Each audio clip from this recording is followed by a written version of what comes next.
मित्रांनो, आपल्या शेतकऱ्यावर केंद्र सरकार, राज्य सरकार अन्याय करत आहे।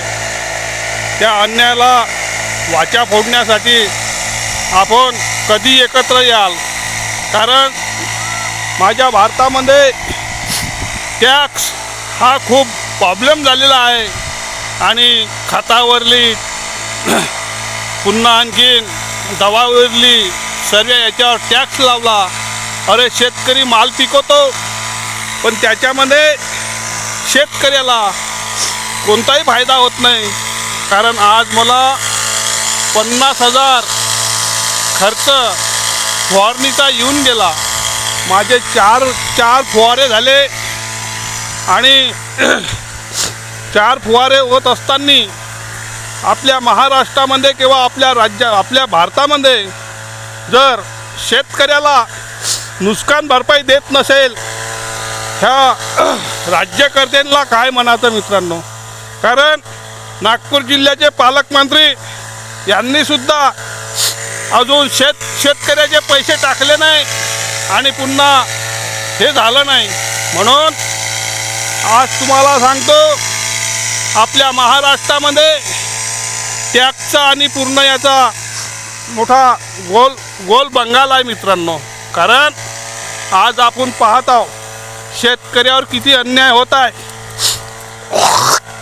शेतकऱ्याला नागपूर जिल्ह्यामध्ये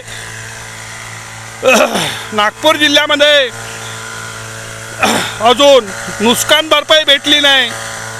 आंब्या बार असो किंवा ह्या बार असो, अजून बी शेतकऱ्याच्या खात्यात पैसे आले नाही। म्हणून आपण हे किती दिवस सहन करणार। आणि शेतकरी म्हणतो, राज्य सरकार म्हणतो की आम्ही पैसे देत आहोत, पण देता कधी? आज खातावरली GST आणि सर्व याच्यावरली GST आज हटवण्याची गरज आहे केंद्र सरकारला। आणि संत्रा मोसंबीला भाव राहत नाही, कारण जेवढा खर्च येतो तेवढा पूर्ण टॅक्समध्ये आणि खतामध्ये याच्यातच जातो मित्रांनो। आज शेतकरी माझा लहीला आला आणि त्याचं फार मोठं नुकसान होत आहे। म्हणून आपण राज्य सरकारचा आणि केंद्र सरकारचा निषेध करूया।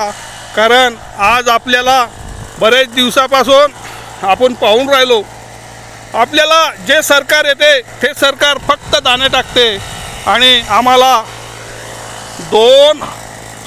2,000 काही होणार नाही। आम्हाला कमी जास्त आम्हाला पाहिजे हमी भाव।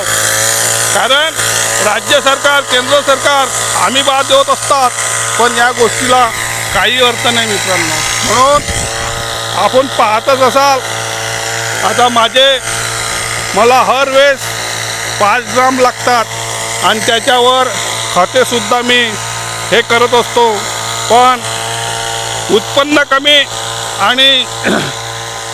आणि ज्या औषधांना फायदे होत नाही, शेतकऱ्याचा माल गळतो, ते औषध ह्या राज्य सरकारने आणि केंद्र सरकारने परमिशन दिले। म्हणून अशा कंपनीवर कठोर कारवाई करायला पाहिजे। आणि इथे एवढंच बोलतो आणि इथेच थांबतो।